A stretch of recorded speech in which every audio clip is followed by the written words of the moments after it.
The evening air carried the scent of cherry blossoms through Hangang Park as Min-jae walked beside his fiancé, her diamond ring catching the fading sunlight. She spoke about wedding flowers, her voice smooth as silk, but he barely heard her.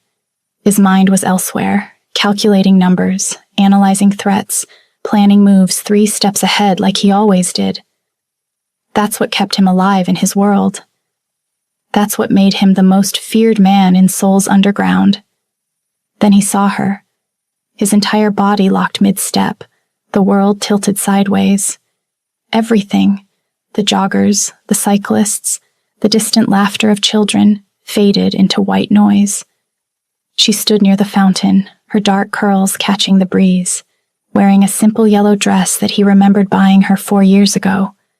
But it wasn't just her presence that stopped his heart. It was the 2 small children holding her hands. Twins. A boy and a girl, no older than 3, with caramel brown skin and eyes that cut through the distance like knives. His eyes. Before we go deeper into this moment that changed everything, hit that subscribe button because this story gets darker, more twisted, and you won't want to miss what happens next. Trust me. The little boy turned his head, and Min-jae saw it, the dimple on his left cheek. The same one Min-jae saw in the mirror every morning, the same one his mother used to press her finger into when he was young, back when he still smiled freely. Min-jae? His fiancé's voice cut through the fog. What's wrong? He couldn't answer. His throat had closed. 4 years of carefully constructed control, 4 years of burying emotions deeper than bodies in the Han River, crumbled in seconds. The woman, Zara, her name burned in his memory like a brand, looked up. Their eyes met across 40 feet of manicured grass. He watched her expression shift from calm to recognition, to something cold and defensive. She immediately pulled the children closer, turning as if to leave. "Wait here," Min-jae said to his fiancée, his voice emerging rougher than intended. "Min-jae, who is that?" He didn't answer.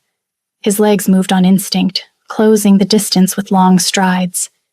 People instinctively stepped aside. They always did. Something in his walk, in the set of his shoulders, warned them without words. Zara didn't run, but her body tensed like prey sensing a predator. The little girl buried her face in her mother's dress. The boy stared at Min-jae with unsettling directness, studying him with an intensity that children shouldn't possess. Zara. Her name came out like a prayer and an accusation simultaneously. "Leave us alone." Her voice was steady, but he heard the tremor underneath. She always was terrible at hiding fear from him. "Are they mine?" Her jaw tightened. "Does it matter? Does it—" He stopped, forcing control back into his voice. People were watching. He lowered his tone. "Are they my children? You gave up the right to ask me anything the day you called me a liability and walked away." The words hit harder than any bullet he'd taken. He remembered that day. The safe house in Gangnam, her tears, his cold delivery of scripted cruelty designed to push her away before his enemies could use her against him. He'd practiced those lines for hours, knowing he had to make her hate him enough to leave Seoul, leave Korea, leave his world. He'd thought he was protecting her. "You disappeared," he said. "You told me to." She shifted, positioning herself between him and the children. "Actually, you didn't just tell me to disappear.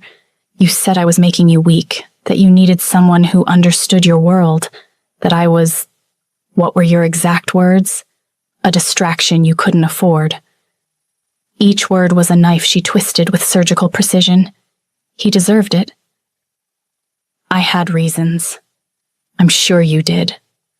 Her eyes flickered past him to where his fiancé stood watching, elegant and poised. "Looks like you found exactly what you needed. Someone who fits. Someone who belongs." The little boy tugged on Zara's hand. "Mommy, who is that man?" Min-jae's knees nearly buckled. The child's voice carried his cadence, that particular pitch he heard in old family videos. "Nobody, baby. We're leaving." "No." The word came out harder than intended. Both children flinched. Min-jae immediately softened his tone, crouching slightly to appear less threatening. "Please, 5 minutes. That's all I'm asking." Zara looked at him for a long moment, something unreadable moving behind her eyes. Finally, she nodded toward a bench partially hidden by ornamental trees. 5 minutes. Then you forget you ever saw us." She walked toward the bench, the children flanking her like small guards. Min-jae followed, acutely aware of his fiancée's eyes burning into his back. He'd deal with that explosion later. They sat with careful distance between them. The twins climbed onto their mother's lap, still watching Min-jae with those unnerving eyes. Up close, the resemblance was undeniable. The girl had his mother's nose. The boy had the sharp cheekbones that ran through the Park family for generations. "How old are they?" He already knew, but needed to hear it. 3.5. The timeline aligned perfectly with their last night together. The night before he staged their brutal breakup. The night he'd held her and whispered promises he never intended to break, until he learned about the contract on her life. "You were pregnant when you destroyed me?" "Yes." She adjusted the little girl's ponytail with practiced gentleness. "Found out 2 weeks after you threw me away like garbage. By then, 3 different men had followed me to work. I'm not stupid, Min-jae. I knew what you are, what you do. I'd always known and chosen to love you anyway. But when those men started showing up, when I realized your enemies had marked me, I understood why you pushed me away." His chest constricted. "Then why didn't you come back? Why didn't you tell me?" "Because understanding why you hurt me doesn't erase the hurt." Her voice cracked slightly. "Because I was 24, pregnant with twins and terrified.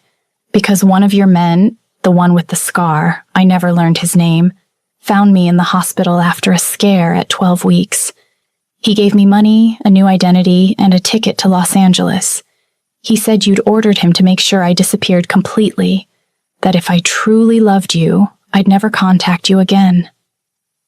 Lieutenant Kim, Min-jae's oldest friend, his most trusted officer, the man he'd secretly ordered to watch over Zara without her knowledge. Kim had never mentioned a pregnancy, had never mentioned helping her leave the country, had protected her secret for 3.5 years. "I never ordered him to send you away," Min-jae said quietly. "I asked him to keep you safe from a distance." Zara's expression shifted, confusion replacing some of the hardness. "He said, he made a choice to protect you beyond what I asked, a choice that apparently included keeping my children from me. His choice kept them alive." Zara's voice rose, then immediately dropped as both twins looked up at her with concern. She kissed their foreheads automatically, a gesture of comfort that squeezed Min-jae's heart. "Do you know what your world would do to them? Can you imagine what your enemies would pay to hurt these babies just to hurt you?" She was right. Absolutely. Devastatingly right. Even now, sitting in this park in public view, they were all in danger. His presence here, his obvious interest in these children, had already marked them. "Mommy's okay," the little girl whispered, patting Zara's cheek with tiny hands. "I know, baby. Mommy's okay." Min-jae watched this exchange, this intimate moment between mother and children, and felt the full weight of everything he'd missed. First words, first steps, birthdays, middle-of-the-night fevers, the 1,000 tiny moments that built the foundation of family. Gone. All of it gone. "What are their names?"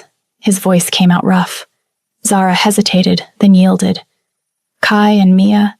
Park Kai and Park Mia. I kept your name because I don't know why. I told myself it was for legal purposes, but She trailed off, not finishing. Thank you. It seemed inadequate, but what else could he say? Don't thank me. I didn't do it for you. Movement in his peripheral vision made Min-jae tense. His fiancée was approaching, her designer heels clicking on the stone path. Her face maintained perfect composure, but he'd learned to read the tiny tells, the slight flare of her nostrils, the microscopic tightening around her eyes. She was furious. Min-jae! She stopped a respectful distance away, her voice controlled. Should I give you more time? Or should we discuss whatever this is together? Before Min-jae could respond, little Kai suddenly stood up on the bench and pointed past all of them. Mommy, that car is going really slow. Everyone's head turned. A black Mercedes with tinted windows crept along the park's edge, moving far too slowly for normal traffic. Min-jae's instincts screamed before his brain caught up. He knew that car. Recognized the specific model favored by the Huang family, his rivals, his enemies. They'd already found them. His hand moved to his phone even as he shifted position, placing his body between the car and the bench. Go. Now. Back toward the fountain where there are more people. Zara's eyes widened with recognition. She'd seen this mode before, the switch from man to soldier. She grabbed both children, pulling them close. Min-jae, what's happening? His fiancée's voice climbed higher. Not now. He was already texting his security team, triggering the emergency protocol. Stay with them. Get to the fountain. Don't run. Walk normally. Go. The Mercedes stopped completely. The back door opened. He moved without thinking, muscle memory overriding conscious thought. His body collided with Zara's, taking her and both children to the ground behind the bench as the first shot cracked through the air. Wood splintered above their heads. Someone screamed. The park erupted into chaos. Stay down! Min-jae covered them with his body, feeling the small frames of his children trembling beneath him. Mia was crying, high-pitched wails that cut straight through his chest. Kai remained silent, but Min-jae felt the boy's rapid heartbeat against his arm. More gunshots. Return fire from somewhere behind them. His security team had arrived. The Mercedes engine roared as it sped away, tires screeching. Min-jae kept them down for 30 more seconds, counting heartbeats, assessing threats, calculating exit strategies. Finally, he lifted his head. His lead bodyguard was running toward them, weapon drawn but lowered. Boss, we need to move. Police are 2 minutes out. Min-jae rose carefully, helping Zara to her feet. She was shaking, clutching both children, who were now both crying, their faces buried in her neck. His fiancée stood frozen 10 feet away, her perfect makeup streaked with tears of shock. My car! Now! Min-jae's voice cut through the pandemonium. He reached for Kai, but the boy shrieked and clung tighter to his mother. Don't touch them! Zara's voice broke. This is exactly what I ran from. This is why I left. And this is why you can't leave again. Min-jae forced himself to stay calm despite the adrenaline burning through his veins. They know about them now. Everyone in my world will know by morning. You think you can just disappear back to Los Angeles? They'll follow you. They'll wait for the perfect moment. They'll... Stop! Zara's hand went to Mia's ear, covering it. Just stop! Min-jae's security formed a protective circle around them as they moved quickly towards the parking area. His fiancée followed silently, her face pale. They reached his armored SUV, and his driver already had the engine running. The drive to his safe house in Gangbuk took 20 minutes. Nobody spoke. Mia's crying eventually subsided into hiccuping whimpers. Kai remained eerily quiet, his small hand gripping his mother's shirt. Min-jae watched them in the rearview mirror, these tiny people who carried his DNA, his legacy, his sudden and overwhelming purpose. His fiancée stared out the window, her jaw set. The safe house was a penthouse with reinforced walls and bulletproof glass. Min-jae had bought it years ago for exactly this type of emergency. Inside, he finally took a breath. His team swept the perimeter, while a medical doctor he kept on retainer checked everyone for injuries. "They're fine physically," the doctor reported, "but the children are traumatized. They need calm, familiar surroundings." "Thank you, Dr. Han. Wait downstairs." Min-jae dismissed him with a nod. Zara had taken the twins to the couch, wrapping them in a soft blanket someone had provided.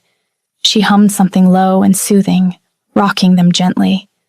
Min-jae watched from across the room, feeling more helpless than he'd ever felt facing armed enemies.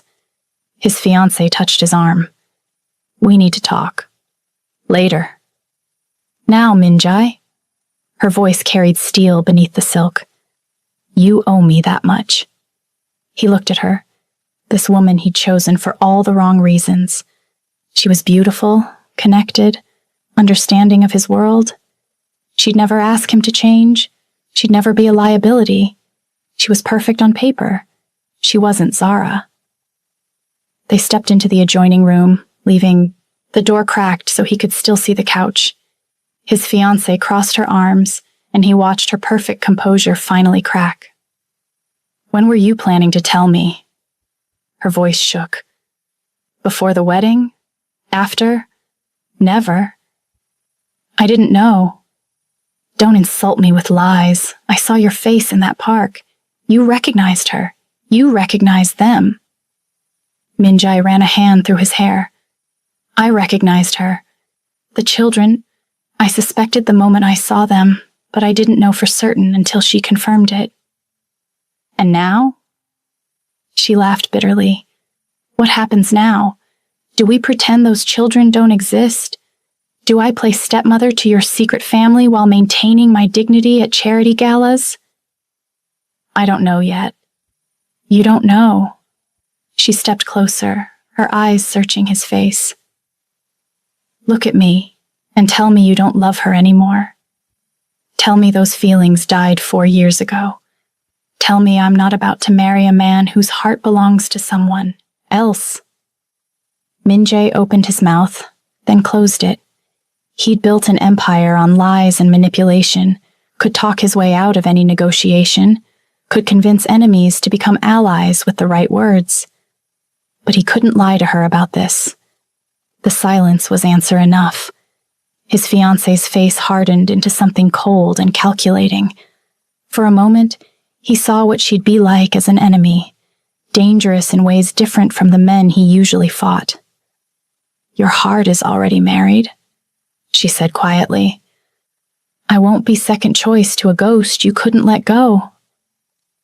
She walked toward the door, her spine straight. At the threshold, she paused without turning. "You should know. The Huang family has been courting my father's business for months. They've made very generous offers. I always told them no out of loyalty to you." The threat hung in the air like smoke. "Don't," Min-jae warned. She looked back, and her smile was razor sharp. "Goodbye, Min-jae. I hope she's worth losing everything."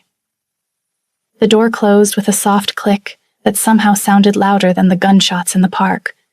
Min-jae stood alone for a moment, processing what had just shifted in his world. Then he returned to the main room. The twins had fallen asleep on their mother's lap, exhausted from fear and tears. Zara looked up at him with eyes that held too many emotions to name. "She left," he said simply. "I heard." Zara stroked Mia's hair absently. "I'm sorry." "Don't be. She was right." Silence stretched between them, filled with 4 years of unspoken words. Finally, Min-jae sat in the chair across from her, maintaining distance. "I need to tell you something about why I ended things the way I did. I already told you I understood." "No. You understood part of it, not all of it." He leaned forward, elbows on his knees. "There was a contract on you. 50 million won. The Huang family put it out, because they knew hurting you would destroy me. And they were right. I was compromised, distracted, making mistakes because half my mind was always on keeping you safe. Zara listened without interrupting. So I made a choice. I could either keep you close and watch you die, or I could make you hate me enough to leave. Make you believe I never loved you. Make it so brutal that you'd never want to come back. His voice roughened. It was the hardest thing I've ever done. And the stupidest. Because pushing you away didn't make me stop loving you. It just made me into someone I hated. Min-jae, I searched for you, he continued. Not actively, because that would put you at risk. But I had Lieutenant Kim checking occasionally, making sure you were alive and safe. He never told me about the pregnancy. Never told me he'd helped you leave the country. He made an executive decision that probably saved your life and theirs. He gestured to the sleeping children. But it cost me 3.5 years of their lives. Cost them a father. Cost you support when you needed it most. His hands clenched into fists. I can't get those years back, but I can make sure they have every year going forward, if you'll let me. Zara's eyes glistened with unshed tears. You want to be their father now? After everything? After your enemies just tried to kill us in a public park? Yes. That's insane. Probably. He allowed himself a small, grim smile. But I'm very good at eliminating threats. And now that the Huang family has made their move, they've shown their hand. I know what I'm dealing with. And what are you dealing with, Min-jae? What are you asking me to agree to? He met her eyes steadily. I'm asking you to trust me. One more time. Let me protect you and Kai and Mia the right way, not from a distance, not through intermediaries. Let me be what I should have been from the start. A father? A family. The word hung between them, fragile and powerful. Zara looked down at her sleeping children, then back at Min-jae. I've spent 3.5 years hating you, building a life without you, teaching myself that I didn't need you. I know. And now you show up and suddenly want to be involved? Want to upend everything again? I know it's not fair. Fair? She laughed bitterly. Nothing about this is fair, Min-jae. Not to me, not to them, not even to your fiancé who just walked out. You're right. Stop agreeing with me. Her voice rose, then immediately softened as Mia stirred. She took a breath, steadying herself. I need more than your protection. I need to know that you won't break their hearts the way you broke mine. That if they love you, you won't disappear when things get complicated.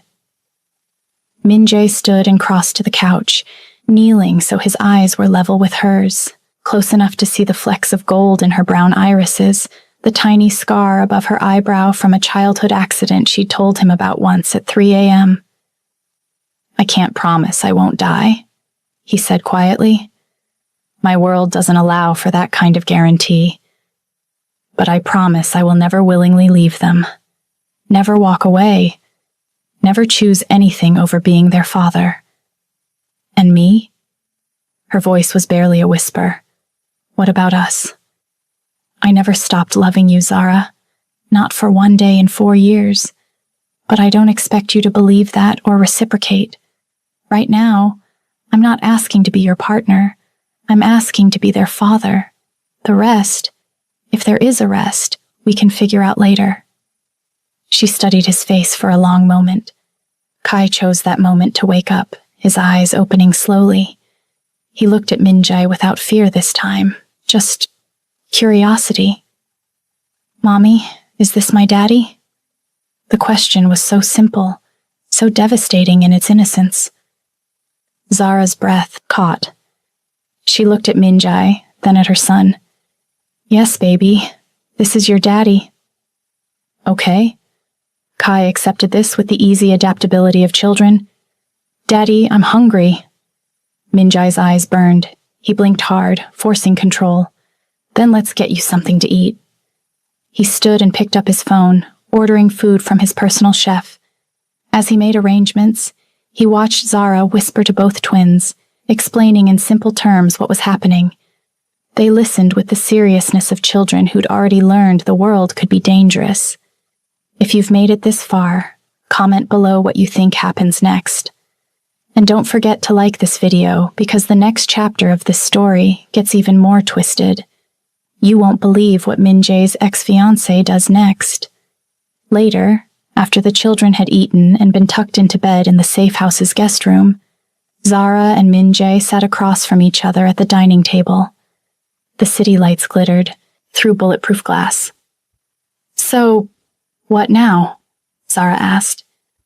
"Realistically, what happens next?" "I eliminate the threat," Min-jae said simply. "The Huang family made a move against my children. That's a line you don't cross in my world. They've signed their own death warrant. And then?